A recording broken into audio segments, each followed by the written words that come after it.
Hey guys, and welcome to Moms and Murder, a true crime podcast featuring myself, Mandy, and Melissa. Hi, Melissa. Hi, Mandy. How are you? Doing great. Yeah? How do you really feel? I'm a little sleepy. It's much later than it normally is when we record, and I'm hungry. And she's hangry. Yeah. So otherwise, things are going well. We've already recorded and done a lot of stuff tonight, so we're soldiers and we're going to do this. We are. And we're going to get a little punchy, I'm sure, and probably more sarcastic than we should, but that's what we're here for. That's what we're going to do. This is like the Moms and Murder late night edition. Don't say that because that has a whole different meaning. No, it's not. It is not that. If you think that's what this is, turn this episode off and go find something else. We are not the show for you. Oh my gosh. Okay, Melissa, just get into the announcements. This conversation's going off the rails. Totally you. Okay, so a couple announcements for tonight. The first one is our 2 pods a day reminder. We wanted to remind you guys that we are part of the 2 pods a day campaign. It aims to introduce podcast listeners to 2 independent podcasts every day for the month of October. We hope to give visibility to some of the great indie podcasts that you probably haven't heard of. 2 pods a day encourages you to listen more and listen indie. I love saying that. That's my favorite part of the whole thing. It makes you sound like a radio announcer. Right? I know. I feel very cool. Professional, yes. Yeah, I like yours better. So this is our 14th episode, but next week is our big 15th episode. And who celebrates a 15th episode? We do. We do. So my kids aren't here for a couple of days. They're with my parents. And so I had a terrible idea in the middle of the night. Like, why don't we invite a bunch of people to join us for our 15th episode? Great. Okay. And also everybody only has a few days to get everything into us. Even better. And also let's be under the wire. Got it. So if this is the first time you're hearing about this, you've already missed the deadline. You can't join us because it's due today. Technically, it was due yesterday because we only announced it on social media. So find us on social media. We talk about these random things, all the midnight announcements. That's where you find it. So anyway, so our 15th episode, it's going to have a Q&A with our kids, which we talked about before. So hopefully you've gotten those questions in. And then we have some extra special treats for you guys. We do? Yeah. Well, I'm thinking like, do we tell them what it is? Do we not? So we'll have different podcasters on. Right. I'm not going to say what they're telling, but different podcasters from different genres because we wanted to really mix it up. Right. And just have some of our friends on here. And then also some listeners will be a part of our 15th special episode. Whatever mess this is going to turn out to be. Honestly, we meant to do something for our 10th, but we just got real confused on what day things were due and when to do things. And it took us 5 more weeks to not even figure it out. It's typical of basically everything that I ever try to schedule and plan for in my life. I threw out a planner today because I only wrote 2 things in it and was like, well, this is just taking up space. I bought a planner at the beginning of the year, and I've been trying to keep up with writing things in it. But then I just forget to go back and look in it to see. Did I have something planned this day? No, I'll write it in. Yeah. I use my phone one, and that one works really, really well for me. Okay, so then also... Oh, by the time you hear this, we'll have hit over 50,000 downloads. Oh my gosh. No, don't do that. You're going to want me to edit that later, and I'm not going to do it. They can't see the arm movements and the, bodily things you're still doing it. So thank you for sticking with us for 50,000 downloads. Seriously. What are you people doing with your time? No. Well, Melissa's lovely. It's really me that probably would be scaring off droves of people at a time. I literally said, what are you doing with your time after our thank you? So I may be more offensive than you. But we don't want to compete for that because then we will lose everyone. So thank you so much. That makes us feel really special. And I don't know what's happening over there on Libsyn, but the numbers are going haywire. And then also wanted to remind you about our Patreon account, patreon.com/momsandmurderpodcast. Feel free to support your favorite moms. Or not. Or don't, honestly. Totally your call. I don't know if I would support us. I can barely get my husband to support us at this point.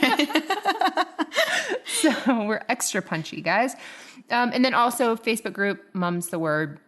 Lots of fun over there. We swear gifting is coming to an end. Welcome gifts will be gone soon. But I don't want to be the one to break it to people. I know. We've just dug ourselves into a deep, deep hole with gifting, and there's no getting out of it now. So, inquire with it. And if you're interested in becoming the Mum's the Word official gift person, just answer the will you murder us question correctly, and we'll let you in. But please don't murder us. So, oh my gosh, Mandy, I want to go to sleep. You want to go to sleep and eat. Can we get this started? I hope so. Go. Can we? No. Okay. All right. So today, guys, we're going to be discussing the very gruesome murder of Jasmine Fiore, who was a 28-year-old model from Santa Cruz, California. Her body was found on August 15th, 2009. She had been strangled and her body mutilated before being stuffed into a suitcase and thrown into a dumpster in Buena Park, California. Her body was disfigured in disturbing ways, with her fingertips being cut off and her teeth being removed, presumably to impede identification of her body. She was last seen at the San Diego Hilton Hotel getting into her Mercedes with her husband, Ryan Jenkins, at around 2:30 a.m. on August 14th, 2009. So what do you think about that so far, Melissa? That little summary.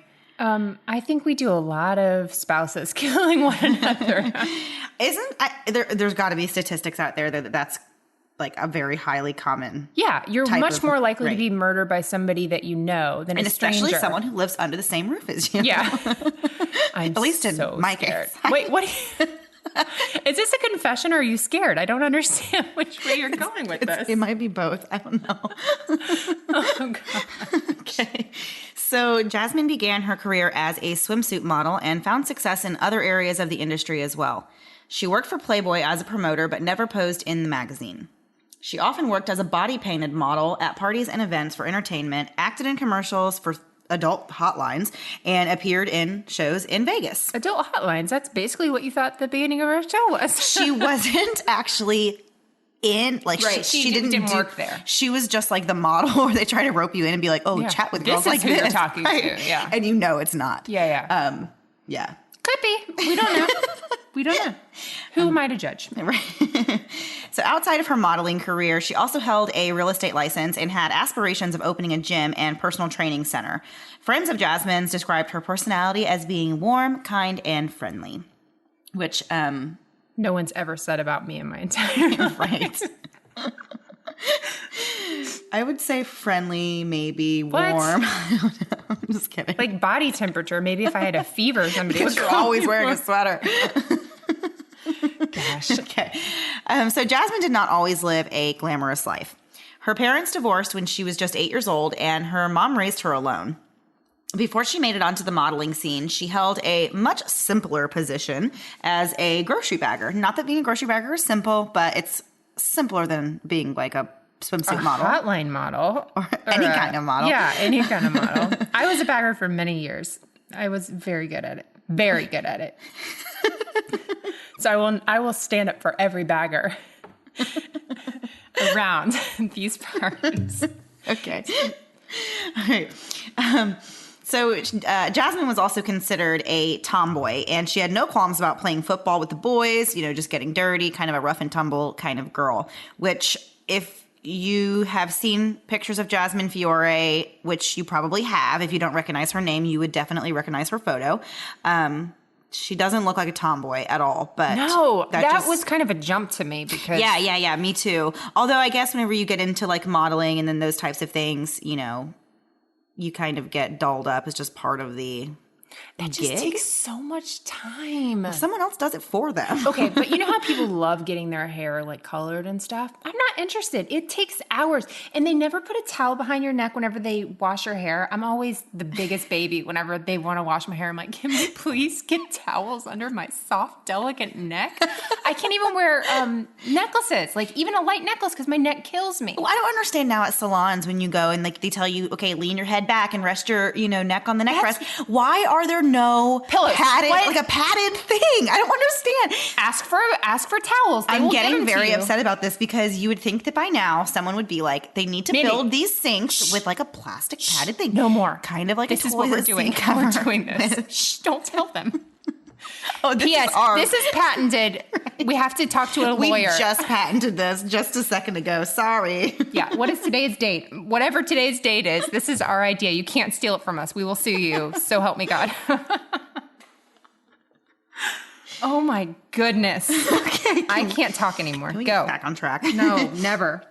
So Jasmine grew up in a small town and had a love for nature and animals, especially horses. Well, you know which one of us that sounds like. Me, of course. I used to ride horses whenever I was younger. My grandparents' neighbor had a horse, and it was named Ginger, and I loved that horse. Of course. Don't try and rhyme that. Yeah, I loved it, but yeah, no. So I've had my share of animal love. She's had her share of animal encounters. That's even worse. I'm telling you guys. Just turn it off. Just turn it off. Thank you for your late download. Night edition of Moms turn and it Murder. off. This is what happens when we don't start recording until after 9 p.m. And we're both usually in We're bed. so old, yeah. A family friend of Jasmine's named Gwendolyn was quoted in People magazine saying that Jasmine had a quality that a lot of people just did not have, which was a sincerity.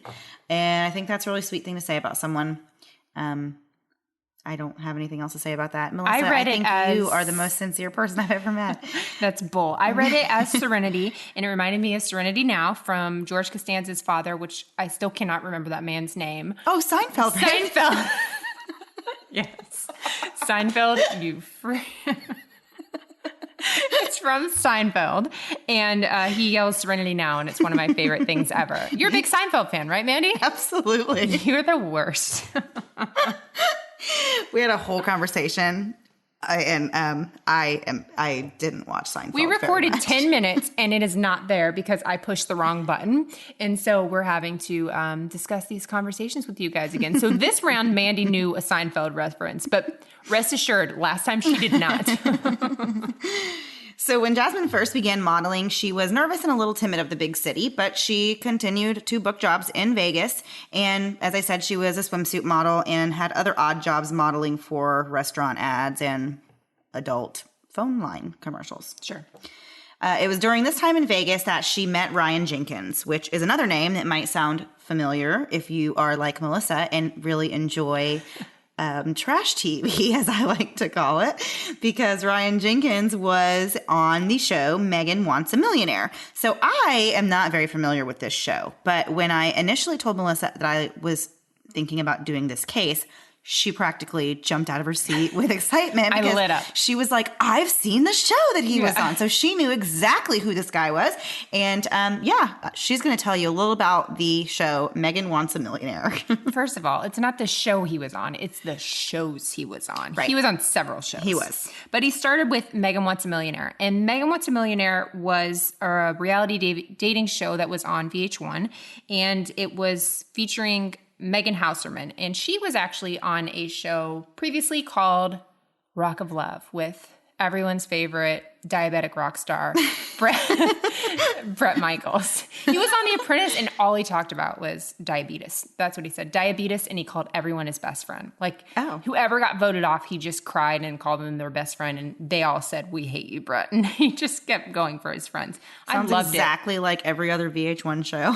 Oh, no, that was The Apprentice. But now we're on his Rock of Love. And then he had like Rock of Love Bus where the women followed him around. There was lots of these shows to dig into. And they were all equally terrible. But I was really pregnant at this point. Who's funding this type of television? Well, first of all, I'm clearly watching it. And there's other idiots like me who are like 7 months pregnant with nothing to do. So yeah, I watched it. All of them. I have no shame, honestly.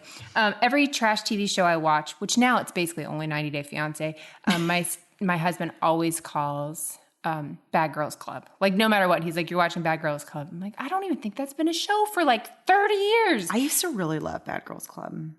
So Megan on Rock of Love, she really was a self-proclaimed gold digger. She just talked about all the time how she just wanted to marry for money.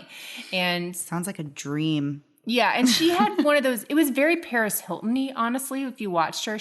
It was tough to watch. I loved it because I like things that are tough to watch. Yeah. Well, I hated her, and so then it was more entertaining to me because I kept wanting her to get kicked off. But also, he needed somebody to help him.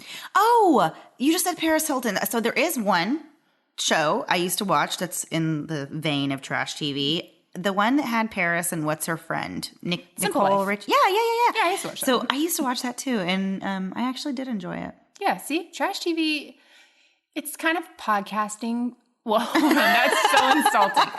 It's so insulting, but it's something that takes you away from everything else. So trash TV, you're kind of like, oh, my life is a hot mess, but yours is way worse. Right. So that's what I get out of them. So anyway, so Hauserman, she was also on Rock of Love Charm School, and she said she wanted to be a trophy wife, and Charm School was terrible. I didn't really like that show. They tried to make them be like nice, sophisticated They try to ladies. refine these. Yeah, and they were just terrible, and it didn't work. And of course, half of it scripted anyway.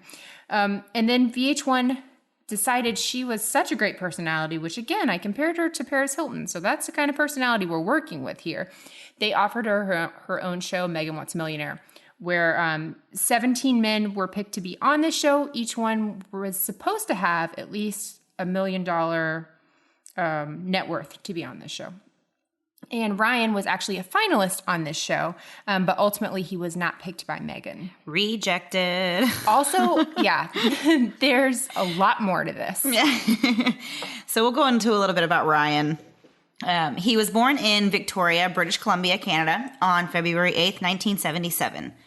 Born to a wealthy father, he grew up business-minded and eventually became a real estate developer or an investment banker, depending on who you ask. Although people who knew him said they didn't believe that he was really rich at all and that he did not have his own money. Right. Another contestant that was on the show was actually quoted as saying that he didn't have any money. So I don't know how he would know, I don't know how the other contestants would know. Yeah. I mean, maybe millionaires know. Maybe there's like a special like cologne they all wear or something. And if you don't have it, you don't know. So according to VH1, though, Ryan did have a net worth of over $2 million when he was, I guess, approved to be on the show? What do they call it? Chosen? Chosen. It sounds so like... It sounds a little cultish. When he was chosen. Yeah. When Ryan and Jasmine met in March 2009, this was, of course, at a fancy, rich person model get-together, I guess, a meeting of the reality star minds, if you will. Sparks flew, and they had a very quick shotgun wedding in Vegas just 2 days later. So they did the thing at the Little White Chapel, which, of course, everybody knows is like an iconic place in Vegas if you want to have a quickie wedding, or even if you just want to go there and like elope or something like that. Right. I think that would be a neat thing to do. Yeah. On your next marriage? Is that what you're planning? Is that what you're saying? No, I mean, when we were going to get married, we had already been together so long, and we actually considered doing that, just taking like a Vegas vacation instead of... like the movie Vegas Vacation? Like an actual Vegas vacation.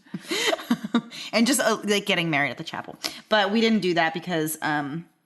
I didn't realize how expensive Vegas was. I know. It's all expensive. If I had So to do it over expensive. again, I think I've already said that, I would just elope and just somewhere small and just save the money for something like your air conditioner going out or something that's going to happen once you get married. And Or leaving the faucet on and flooding out your whole house and having I've done that having one to get time. new floors. One time. And my husband made a video, literally. On how to properly turn off and on. Yeah. I literally made a video of how to turn off a faucet. I left it on and the kids were screaming and we had to leave. And so I guess there's so much noise sometimes that you don't even notice. Like a water I don't know how the faucet drain going. got plugged, though. The drain wasn't very good. So, but it was on full blast. Right. So yeah, eventually it floods your whole house, except my room, which I wanted the floors redone in. And wouldn't you know it, it came like 3 inches from my room and That didn't get done. didn't flood it. No. Guys, it was really bad. I felt so bad for her at the time because she had just gotten brand new floors, like not very long. Like saved up before. all of our money to get it. It was a Yes. big deal. And then flooded out the house. And, Yeah, and I had towels stepping on and just water smushing out of the things and realizing I had to call my husband and tell him what happened and was like, how can I make this that better? phone call would it just gives me the dread just even thinking about it. He was like, I got to tell you, I can't talk right now. He's like, I'll see you in a little bit.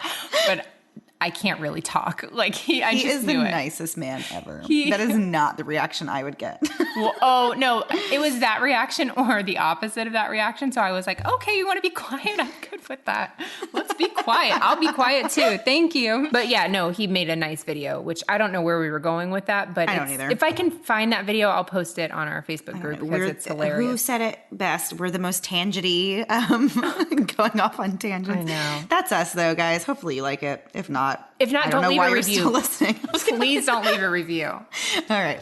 So those who knew Jasmine and Ryan say that their marriage was far from a fairy tale, which doesn't really surprise me since they didn't even know each other when they got married. In June 2009, Ryan was arrested for domestic violence after he allegedly hit Jasmine. So this was an incident that took place at one of these fancy-dancy Vegas hotel. We're so fancy. We use words like fancy dancing. I feel like my mom said that when I was a kid, and now I'm like, no. I feel like every time becoming your mom. Right. Who's a wonderful lady. You would be lucky to become your mom. I hope you become your mom. Like too. Now. Like hurry up the process. Yeah. So anywho, this happened at like a pool, at a hotel, a resort, whatever you want to call it, casino. I don't know what. It's all the same. We're not invited to these places. That's all right. I've never been to a ritzy place like this. Oh gosh, don't use ritzy now. Stop. Okay, I'm stopping. So Jasmine's ex-fiance, Tony Heinrich, was at this party, which I don't know why he was there. It seems like an odd, I don't know. I guess it's a small world. I don't really know, though. Is it that small, though? I don't know. So he was there and said that he witnessed this incident of Ryan punching Jasmine. And there was also, of course, friends of Jasmine's that were there and who gave the story, told their account of the story later. And apparently what had happened was Jasmine and Ryan, of course, were both drinking heavily and just having a grand old time. And Jasmine began flirting with other men, I guess one in particular, and even started like making out with him at the pool, okay, right in front of her brand new husband. Okay. Yeah. So that didn't go over well, as you can imagine. And Ryan already apparently was a pretty jealous person, and he got mad and punched her in the arm and kind of was just like shoving her around the pool and was like, what are you doing? Whatever, blah, blah, blah. To me, it's super scary when somebody will do this in front of people. Yeah. Yes. And they had not been together that long. Okay. So, I feel like, you're in for it pretty bad if they already start acting this way and you haven't even been together for a year or, not even 6 months really. It's like, wow, he wasted no time showing his true colors, which is just only unfortunate because of what ended up happening. And, it's too bad that when they say witnesses are here, and see this kind of thing, I always think, well, what did you do about it? Like, you saw him do that. Did you call the police? Did you say, are you okay? Or like, where's all the guys? Like, how come nobody jumped in, like, whoop this guy's, what? But it's okay to say but on our show. It's an appropriate word. Yeah, but that's you know what I mean? I don't know. It seems odd to me that people didn't step in. I don't know. Maybe they did. I didn't look at like the surveillance footage of that day or anything like that. So I don't really know what happened. Right. But, It's been a while since I've had a baby of my own, and some days I miss it so much. The baby cuddles and baby smiles, but when it comes to diaper rashes, not so much. I remember the first time my oldest had a diaper rash, I was really devastated. Here's this tiny thing totally dependent on me, and now she's fussy and obviously uncomfortable, and I'm supposed to have the answers. Well, with time and treatment, it went away, but what I really wanted was to avoid it altogether. And now, baby butts rejoice. New Huggies Skin Essentials are here, a brand new dermatologist-approved line of diapers, wipes, and pull-ups training pants, all designed with baby's sensitive skin in mind. The wipes are thick and have zero harsh ingredients for a great, gentle clean. Pull-Up Skin Essentials has got your big kid covered too, with a training pant that's ultra soft and breathable to help protect sensitive skin throughout potty training. Whether you're a first-time parent or a seasoned pro, make it easy on yourself and your baby with Huggies. Learn more at Huggies.com. Once again, head to Huggies.com to learn more. Hey guys, as you know, I'm someone who loves knowing a little about everything. I love the news, I love entertainment, I love it all. But sometimes I don't have enough time to get all the information, all the little details and the minutia of everyday news because my goodness, it's constantly going. But thanks to the Newsworthy podcast, I can get all I need in little bite-sized pieces. So if the stress of the news is getting you down, but you still want to know what's going on in things like the election, check out the Newsworthy. And in these 10-minute episodes, they're just on the go listening. I can listen to it quickly on a walk, on my way bringing my kids to or from school or one of their activities. When I'm in line at the grocery store, there's never a wrong time to listen to the Newsworthy. But if you feel bogged down by the news and kind of the negativity of it, but you still want to be informed on what's going on, the Newsworthy is the place to do it. Erica at the Newsworthy is an independent journalist, and her team does really all the hard work and research for you. I love that the episodes are so well-rounded, and there will be fun stuff like tech or big stories, but the way Erica gives this, efficient and neutral overview of the news, and in just 10 minutes each weekday, it's perfect. Just search The Newsworthy in your podcast app or go to thenewsworthy.com to start listening. Again, search for the podcast The Newsworthy, 2 words, The Newsworthy, to make staying informed easier and more enjoyable every weekday. So this was actually not the first time that Ryan had been in trouble with the law for assaulting a woman.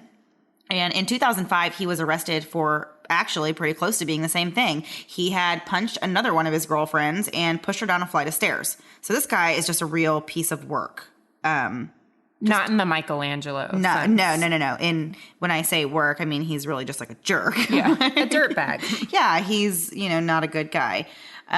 So Heinrich says that Jasmine confided in him that she wanted out of this relationship, but did not know how to escape Ryan's jealous clutches. And that just gives me chills, okay? Yeah. That's terrifying. Yeah. I can really not think of anything more just horrifying than being stuck in a relationship and now a marriage with someone who's day by day turning out to be more and more of a psycho and just not really knowing, what your options are to get out of this situation that you're now in. And, I can just imagine how difficult that would be for her to even come up with a plan or. Yeah. You know what you're saying that? I wonder if that could have been part of her plan, really, in that pool party with all those people, because both of us were kind of like, why would you make out with somebody in front of your husband? But if she's thinking maybe he'll be so fed up, he'll just leave. Yeah. Right. That kind of, could make sense. Yeah. So Ryan spent 2 days in jail for that incident, and that's when their bogus marriage, anyway, began to crumble. Did I just say began? Honestly, it's so late. It might have. I know. I can't hear what's happening. I can't hear words. As it would turn out, Ryan had needed to marry a U.S. citizen so that he could stay in the U.S., and he had promised Jasmine a big payout for it. Her friend had actually said that he was telling Jasmine that he would be depositing $10,000 a month, into her account, and this would be payment for marrying him and helping him get his green card. I guess so. Yeah. $10,000 a month. Honestly, where do I sign? I know. I'm thinking I might have done the same thing. I know. But anyway, he allegedly could not provide the $10,000 a month. He began just kind of saying oh yeah, babe, you pay for this, I'll pay you back. You pay for the groceries, I'll write you a check later, And so eventually Jasmine started having to dip into a lot of her own money and pay for things that he was, doing and pay to support both of them. And she kind of started realizing that she may have been swindled by this guy because clearly he wasn't this man with access to $2 million that, she thought he was. And now he's also a jerk. Yeah. And I could see how she would get pretty fed up with that pretty quickly. Yeah. Have you guys, this is just my own personal tangent, but have you checked out the new podcast, Dirty John? I started listening to one episode the other night. Okay. Yeah. Super good, great production, all that stuff. It's, a bigger podcast. But when you were talking about swindlers, it's a similar story where you just think, oh my goodness, how did somebody get away with all this? And you can see how it can start if there's this throes of passion, love, lust, all this stuff, and somebody hooks in and then you're stuck. Right. It's not hard. giving anything away, and no one's offering for us to play their promo, but I enjoyed it thoroughly. Jasmine moved into her own apartment in Los Angeles, and Ryan followed quickly behind. So she did try to get out of the situation and got her own place. And at one point, Ryan intentionally brought home a lover. This is at this new place in Los Angeles. And he set it up for Jasmine to actually walk in and catch them. I'm not really sure what the point of this was.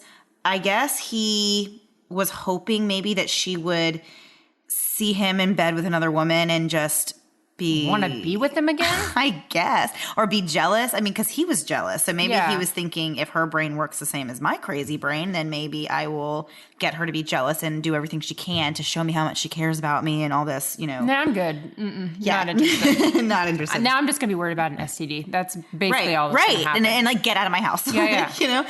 So his plan backfired on him when Jasmine began speaking of now having their marriage annulled. So that was not what his that was definitely not his goal. Not a part of the plan. No. So around this time when things really started falling apart with Jasmine, Ryan contacted Megan Hauserman again, who was from the reality Megan Wants show a Millionaire. Megan Wants a Millionaire, and told her that he was going to be on another reality show where he would have the chance to win money. He wanted to do this for Jasmine and stated that he was really upset that he could not get her to like him and wanted to win her back with money that he was intending to win on yet another reality TV show. Yeah. So he did. He signed on for the series I Love Money Season 3, which, what a name for a show. It's so creative. It was all reality stars from like the Flavor Flav show. And then but they all have money already. No, they don't. These people are, no. You're thinking reality stars like Bachelor stuff where they're like, oh, I'm a doctor. I'm this. These people are like, hi, they found me on the side of the road on their way in, and I auditioned, and or I'm a do you have some drugs? No, no. Yeah, so it was bad.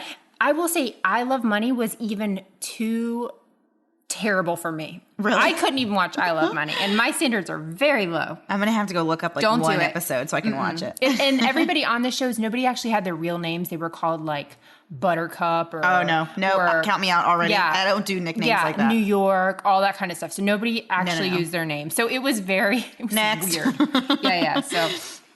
So when Ryan left to film this show, I think I actually read that he filmed it in Mexico. Yeah, they were in Mexico. Okay. Jasmine began spending a lot of time with her another ex-boyfriend. She has a lot of exes. So sorry if this is confusing. So not the first guy. Now we're on to the different guy. Right.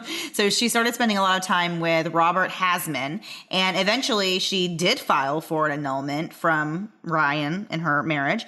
And that was also done while Ryan was away in Mexico filming this wonderful piece of cinematic history. No, it was terrible.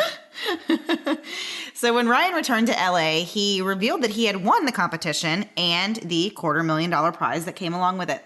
He told Jasmine that he won the money for her and that he loved her, and Jasmine, I guess, just saw dollar signs in his eyes and went for it and said, okay, we can stay together. Yeah. Well, I mean, he's professing his love and now he's got his own money. So maybe she thinks, I don't know, that he was under stress and he'll be better. You never know what the mind of somebody. Right. Yeah. And obviously he was a manipulator. So sure. Yeah. So on paper, this looks really like, to us, but we're not in it with being thrown flowers to us and jewelry. I would do a lot of things. And someone promising you $10,000 a month. Oh, I'm down. So the couple reconciled, and it appeared to others that their relationship was genuine. However, something to note is that at this time when they got back together, Jasmine, who was your typical platinum blonde swimsuit model kind of person, she dyed her blonde hair very dark brown. So you can see in photos with her and Ryan together that at one point it just switches. There's no in between. There's no like fade, to color. It literally goes from platinum blonde to dark, dark brown. Well, maybe she hated going to the salon and having her neck hurt like crap. She probably and was did. Like, do this once. She probably did. On the evening of August 13th, 2009, Ryan and Jasmine checked into the La Berge Hotel in San Diego. The couple was set to attend a charity fun poker tournament for the Karma Foundation at the Del Mar Hilton Hotel. They can be seen on surveillance footage leaving the Hilton around 2:30 in the morning on August 14th. They were later seen at a nightclub in downtown San Diego. That's so late. I know. Well, 2:30 in the morning, I can see them still being out because that is like prime time for the party animals who go out to like those types of nightclubs. I mean, that's just nightlife. I don't know. You wouldn't know. I wouldn't know, and neither would you. Thank you very much. Back in my day. No, back in my day, I was still in bed at 10 o'clock. At around 4:30 a.m., Ryan returned to the hotel alone. He was seen on surveillance footage leaving the hotel at around 9 a.m., although he never checked out at the front desk. He walked out, and Jasmine was never seen alive again. A source that was with the couple that night on the night of the murder told ABC News that Ryan and Jasmine had a pretty nasty blowout in front of everyone. P.S. Blowout sounds, as a parent, it is a whole different thing. That involves diapers. Jasmine was allegedly playing poker with a big group of friends and kept being very rude to Ryan, or so he perceived. Things quickly turned awkward, and Ryan continued to get angry, a tone that would carry into the rest of the evening. When they arrived at the nightclub at the Ivy Hotel, Jasmine spent a significant amount of time in the bathroom on her phone. Ryan began questioning who she was talking to so late, and Jasmine lied about it and said it was her mom, when in fact she was texting an ex-boyfriend, Robert Hasman. The content of their conversation was largely that Jasmine was done with Ryan and she wanted Robert to send a jet to pick her up. Yeah, I want a jet to do lots of things for me. I just laugh at that part because it's just not reality for, not for most people. I know. So it is humorous. Yeah. Just send your jet, please. Yeah. I'm ready. Like hailing a taxi. Yeah. You know, like, is this Uber? Is there an Uber taxi? I mean, an Uber jet? That's exactly what it seems like to me. Yeah. Like it's just easy. I hate it though because she's wanting out of this. Like she sees where this is Whether going. it's a jet or an Uber, either way, the poor girl just wanted any type of vehicle to transport her away from there. So. Yeah, for sure. When the couple retrieved the car from the valet and headed back to their hotel, things took a very sinister turn. The evidence suggests that Ryan attacked Jasmine in the car first, and investigators believe that he may have seen the text messages that she had been exchanging with Robert and just spiraled into a fit of jealous rage. Oh, wow. Which I can definitely believe, given the rest of the information that we know about him. When they reached the hotel, Jasmine was already badly beaten, and it is believed that Ryan did not want to take her through the hotel lobby, so he brought her into the room from a private entrance. So the impression I got was that these rooms had, the ones that were on the first floor level had little patio, back patio areas that had a door connected, of course, that they could go in and out of their room. So that is what they're saying, that he got her into the hotel room instead of taking her through the lobby and walking down the hallways. Which would be why she wasn't seen on surveillance. Right, exactly. So they found splashes of Jasmine's blood and pieces of her hair on the patio, which led them to believe that she likely couldn't walk, and so Ryan laid her on the patio while he ran through the hotel to open the door and unlock the private entrance to get her inside the room. So I watched the surveillance footage of this moment that they're saying this is him coming from the hotel going to the room. He's literally running through the hallways. He's definitely in a hurry. He knows where he's going. I mean, you just see him like sprinting as fast as he can. Thinking like she's going to get up or something. Is that the idea? Or someone might see this woman like bloody and laying on the thing, I mean, you need, I don't, it's terrible. I mean, it was 4:30 in the morning, so I don't know how many people were up and moving, but yeah. But there's a plan in motion. He could drop her off somewhere and you know what I mean? Like you drop her at the hospital, sure, they're going to find out what you did, but you don't have to do this. You don't have to go any farther with this. Yeah. Right? You've already gone too far. Yeah. Like, it's time to just admit, like... Just be done. Right. Just be done. Then if you just want to go on the run, go away. Go back to Canada. I'll find you a jet. Please. Please go back to Canada. They don't have enough, like, not nice people up there. Yeah. So please just go back. We'll send you. So at 5:03 a.m., Ryan appears on surveillance in the hallway of the hotel again. And this time he is holding the telephone handset from inside the room. He then goes to get ice from the ice machine and returns to the room. So the detectives believe that Jasmine was definitely still alive at this point, because why else would he have taken the phone out of the room? That's so random. Unless he was worried that she was going to use it to call police or call for help. So that's where, to me, it gets really, I'm just like, oh, that's awful. Like, to even think that she was still alive. And then here's this creep going to like get her ice from the ice machine and like what? Like, sorry, I just completely beat the crap out of you, but here's some ice. Like, that's not going to cut it, buddy. Like, you know? So after he goes back into the room, he is not seen again for another hour and a half. And I watched a thing on this. There was a few things on this, of course, because just the nature of it being reality stars and everything. There was quite a bit of coverage that I could find video-wise, so I don't remember exactly which one I watched. But we will link to it in the show notes. As always, I don't know. I should just write these things down. Please do. It'd make my life a lot easier whenever I'm writing show notes. 14 episodes in, I'm just figuring this out. So it is theorized that during this time, they may have been having some discussion about how sorry Ryan was and maybe even some pleading for Jasmine not to call the police. But the detectives believe that the conversation would have gone south because Jasmine probably was really sick of it. We already know that she was sick of it because she was already telling ex-boyfriends that she wanted out and didn't know what to do. And this was something that she had shared with multiple people that she really was not liking her situation. Right. And so the detectives believe that she was going to call the police and was insistent on doing that. And that is what eventually led Ryan to just completely snap and to kill her. So she was eventually found strangled. And that was her manner of death. I'm not sure exactly what he used to do it, but who knows? So that was her death occurred inside of their hotel room. Right. They know that much for sure. Right. So in a panic after realizing what he had just done, Ryan made some horrifying decisions on what to do about covering up the murder. He decided that he would remove her teeth and cut off her fingertips to avoid identification of her body. I don't know where you just get this idea. To take out all of those teeth, that's not an easy task. I had wisdom teeth removed, and I thought I was going to have 3 people on top of me to take them off. I'm sorry. I'm squeamish, and even if you accidentally, or even if you went into like a blind rage or into, some kind of episode where you supposedly, want to claim that you blacked out and you murdered someone, that's one thing, but then to do something like that to their body, that is a whole other thing. Yeah, no. And every time you're doing that or like cutting off her fingertips, like that's sick. And I cannot imagine how you can do that like that as many times as it would take before it clicks in your brain and you're like, this is not normal. Yeah. You know, like this is not a normal situation. And what in the world am I doing? So yeah, that kind of grosses me out. The fingertips are terrible, but there's something about the teeth that it's just so many. So the next time Ryan is seen on surveillance, it was 6:24 in the morning, and he appeared to be carrying the contents of a suitcase out to his car, which is, of course, weird. Where's the bag that they go in? Right. So when he returned to the room, he actually used that empty suitcase to stuff Jasmine's body into, and he just simply rolled the suitcase with her body out the back patio door and put it in his car. Ugh.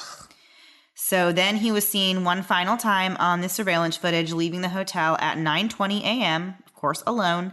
And as Melissa said, he did not stop at the front desk to check out. He just simply walked out and left, which now is actually a thing, by the way. You can just do the quick checkout. You don't have to do all that. So Ryan intended to drive to Los Angeles with Jasmine's body in the car, but he was forced to exit in Buena Park due to construction. He found a random apartment complex where he dumped the suitcase with Jasmine's body in it in a dumpster in an apartment complex.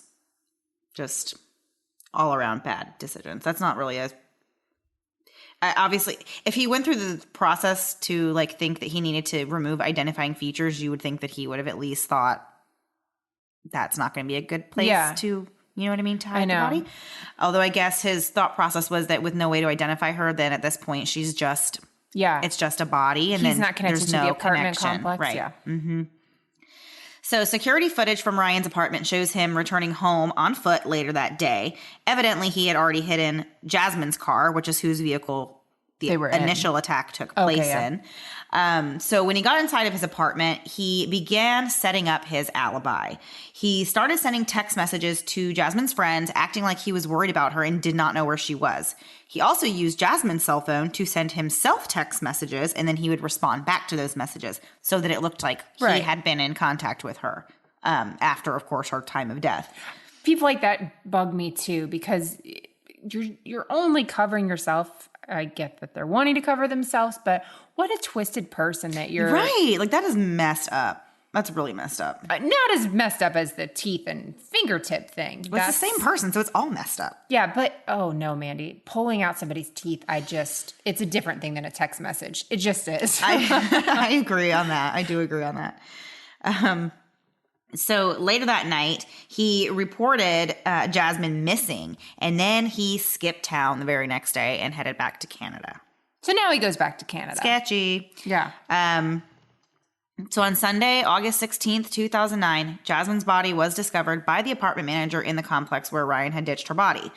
The suitcase appeared to be leaking blood, and the man lifted the top of the suitcase open and made the gruesome discovery that there was a body in the suitcase. You know what I'd never do? I would never look in the bag. Never look in a bag. I would just call the police straight up. Never open a garbage thing. Never going to look at it. I am not going to investigate anything like that. No. No. Mm-mm.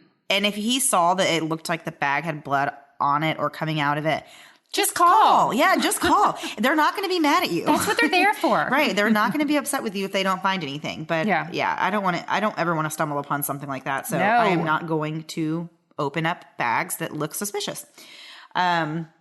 So police responded to find the body crumpled into a fetal position and badly mutilated, of course, and stuffed into the suitcase, which they said that she actually fit easily inside of. So that kind of tells you how small of a person she was. Yeah.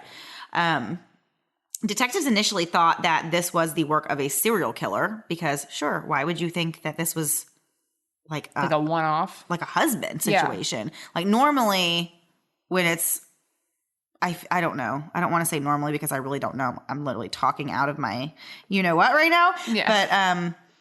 But usually whenever you just have like a, what do you call it? Like a snap situation or whatever. Mm-hmm. It's not, you don't have these gruesome details. You're not trying to cover it up because right. people are going to know that it's your spouse and you know what I mean? Exactly. Although like, an accidental thing. Are you stupid? Like, of course you're going to be the first person they question. Yeah. When they find out who it is. As you should be. Right. But I guess he was thinking they would never find out who it was or whatever. Yeah.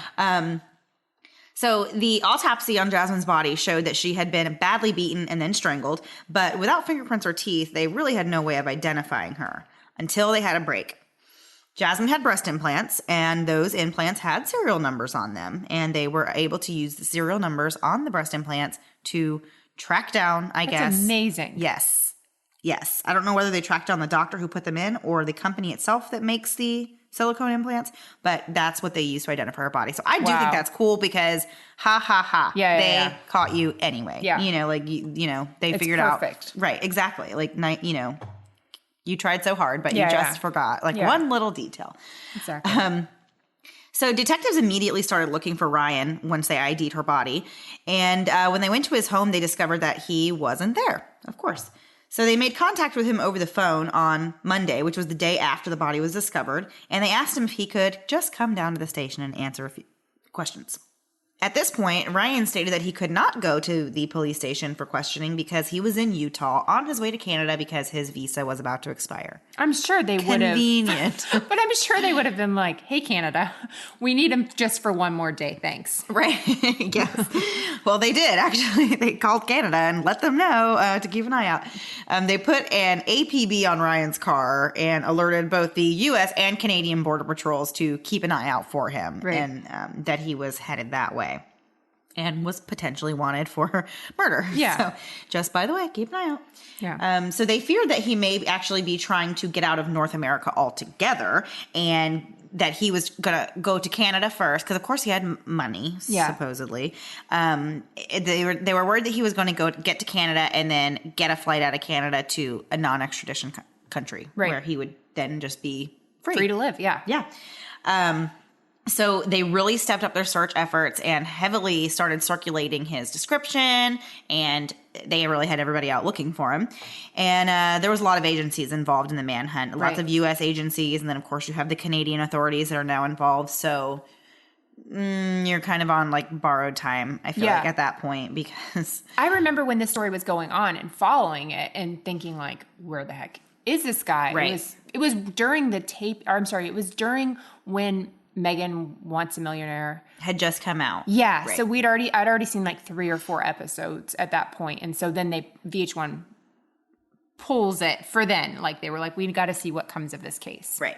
By this time, detectives had gathered some damning evidence. They located Jasmine's car, and inside it was a crime scene in itself. There was blood and strands of her hair in the back seat, and there appeared to have been a major struggle within the vehicle. If they caught Ryan, they definitely intended to charge him with the murder of Jasmine Fiore. On the evening of August 20th, Ryan and a young blonde woman arrived at the Thunderbird Motel in Hope, British Columbia. And Ryan stayed in the car while this woman, mystery woman, went inside and paid cash for 3 nights at this motel. So this was not like this was no Vegas hotel. This was a rundown motel. I'm in hiding, There's no security cameras sort of thing. Right. Exactly that type of situation. So the manager described the woman that he was with as 25 to 30, attractive, calm. They said she was friendly. She made small talk while she was paying for the room, of course, with cash. Right. And then she stayed in the hotel room with Ryan for about 20 minutes before leaving. And she never came back, and she was never seen again. So no one knows who this person is. So the next day, August 21st, the manager saw Ryan walking outside of the motel, but she says that she did not recognize him from his picture on TV, and that the person that she had saw looked extremely exhausted, which I'm sure he was. It doesn't sound like he slept a lot because he's on the run. So I'm sure he did look very exhausted. On August 23rd, Ryan and the mystery woman were scheduled to check out from the motel, but when 11:30 a.m. rolled around and they had not done so, the manager and his nephew decided to check on the room. Again. Call the police. Yes. I will call the police for everything. Me too. If it even seems like it might be sketchy, I'm calling the police. I'm not going to investigate it myself. I'm just not. So inside, they found Ryan dead from an apparent suicide. He was found hanging by his belt from the wall clothes rack, and there was a suicide note not found in the room. There was no suicide note found in the room, handwritten or anything. Right. But they found a suicide note on his laptop that was dated August 20th, 2009. So that means he wrote it at least a day before he actually did anything, because the hotel manager said that she saw him on the 21st. Well, this message was dated the 20th. Right. So clearly he had been contemplating it and considering it, and probably just went ahead with it. He knew he wasn't going to jail. Right. They knew they were closing in on him too, and that he didn't have much longer left. So the suicide note that they did find on his computer outlined his feelings really for Jasmine, and of course said mostly that he really loved her and cared for her and was just frustrated with her because she didn't seem to have the same type of emotion for him, and that angered him and frustrated him. What does this mean? Right. I don't know. So blame it on her. Oh, of course. Very much so. He loved her. And he never admitted to her murder in the note either. Why'd you kill yourself? Right. Are we all supposed to believe that you just... Yeah. you fled to Canada. Yeah. Right. So... Which some people might if they're still innocent for whatever reason. But no, if you're innocent, you want to be proven innocent. You want to prove your own innocence. Yeah, right. exactly. So that you can clear your own name. Yeah. And that way you don't go down and be remembered as somebody who murdered another person. Exactly. So, anywho, as you said a little bit ago, VH1 canceled the show Megan Wants a Millionaire. I think they ran 3 episodes, and then they said, no, we're not going to do it, out of respect for Jasmine's family. Totally understandable, but a part of me's always hoped that was going to fall in line somewhere so I could watch it. I know. Not out of disrespect to her family whatsoever, but... you kind of want to see, were there clues? Well, and especially now, it would be even more interesting, I feel like, to see the whole season that was recorded. It would be interesting. Honestly, it would have been a dumpster fire. We really aren't missing anything. And no, I really would have more liked to see the behavior on the I Love Money, because by that point, he was already going in freak out mode, trying to save this relationship that he had or wanted to have with Jasmine. So that would have been the really interesting one to watch. But that season of I Love Money did not air, again, out of respect for Jasmine's family. And good. I'm glad they did that, because obviously they could have been thinking about the money they put into it, and they didn't, which great. They did do another season of I Love Money. There was an I Love Money 4, but there was no I Love Money 5. So I'm glad to hear that they even found there's no lower level to this dumpster fire of television. Right. So Jasmine's family has spoken out about how they want her to be remembered, which is that she was a genuine person, loved by everybody who encountered her, and that, of course, she just did not deserve what happened to her, and she didn't. So No. that's the story.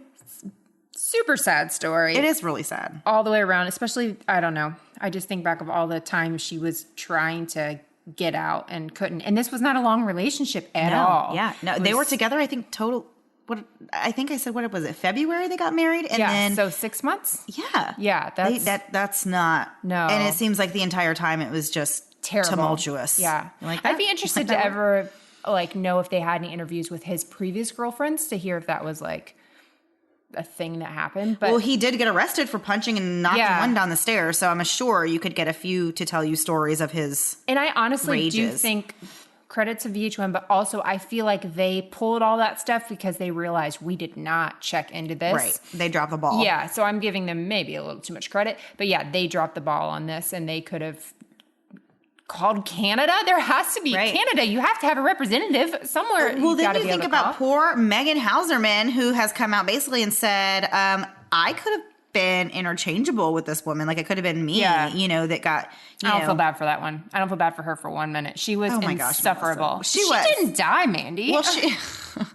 I would feel bad if she died, but she didn't die. She was just dramatic and terrible. But yeah, I would have been scared if I was her. Right. I could see how she would be like, wow, that's a little close. That's like a dodged a bullet there, so to speak. Sure, for sure. So we are going to keep our I'm Invincible's win to 1 because this is a very long episode, and my goodness, this is the latest we've recorded. Maybe the latest I've ever been awake. It's 10:45. I know. I have got to get home to my bed right now. Okay, our only I'm Invincible win is actually from a new friend on Twitter, Christine at 30 Roses. And she just said, I keep the shower curtains open so axe murderers can't hide behind it, which is totally a normal thing like I do with Chucky. So I understand this. She was worried about Chucky and I was worried about Chucky and she was worried about axe murderers. But I responded back to her and she said her sister actually, when the movie Chucky came out, got like a life-size, or like how the movie theaters have the cardboard cutouts. Oh my gosh. And put that in her shower. That's terrifying. Never forgive somebody for that. Ever, ever, ever. Well, I mostly just keep my shower curtain shut because my bathtub always looks like a trash disaster because my kids have so many toys and they're always filthy animals, so the bathtub's always dirty too. I have to clean it every time. All right, so we have 2 promos tonight. The first one is from a newer podcast called Justice Delayed, and you guys might want to check into that. It's an ongoing case that they're covering. And the other one is not a true crime, but it's our friend TJ with Pints and Puzzles, and he gets into very different. It's not true crime. I already said that, but I don't want to say alienish, but different. How would you even stories of the strange? Let's call it that. Yes. Is that a good description? Strange stories. If you like strange stories, check it out. And also he gives craft beer tips if you're into that. And he's really nice. He's just been great to us. A wonderful Twitter friend, loved by all. And so he's been really supportive to us and we appreciate that. So I hope you guys will check out his show. And next week it's our big... Nobody thinks it's a big 15th episode, but we made it into a special episode. It's going to be a complete mess because we have the kids on, we have other podcasters on, we have listeners on. We're doing all of this in one show. So stay tuned, guys. All of our ideas into one. This could be the rise and fall of Moms and Murder right here next week. The week after, we'll be like, guess what, guys? We hit no downloads. Somehow people asked for their numbers to fall off. Thanks for listening. We'll talk to you guys next week. Bye, guys. Bye. Hi, everyone. This is Sharon from Justice Delayed, where we're doing an interactive investigation into a 15-year-old murder case. This is a true crime podcast about 22-year-old Jennifer Servo, a TV reporter who was brutally murdered less than 2 months after moving to Texas. Police think it was someone she knew. We're looking into all the angles. Each Thursday, I'll update you on the investigation.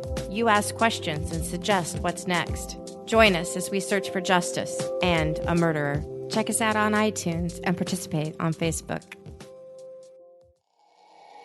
What's the podcast? Play me a podcast. Hey guys, it's TJ from the Pints and Puzzles podcast. You make me into my dad. We explore some of the strange, unusual, and often obscure cases throughout history. But did I mention there's craft beer reviews? But that show is the best. Come give us a listen on iTunes or your podcast app of choice. Thanks so much for listening to the Moms and Murder podcast. Make sure to check back with us next week for a new episode. You can also find us at momsandmurder.com, where you can connect with us via social media. Please make sure you subscribe and give us 5 stars, because giving us 4 stars would be a crime. Thanks so much.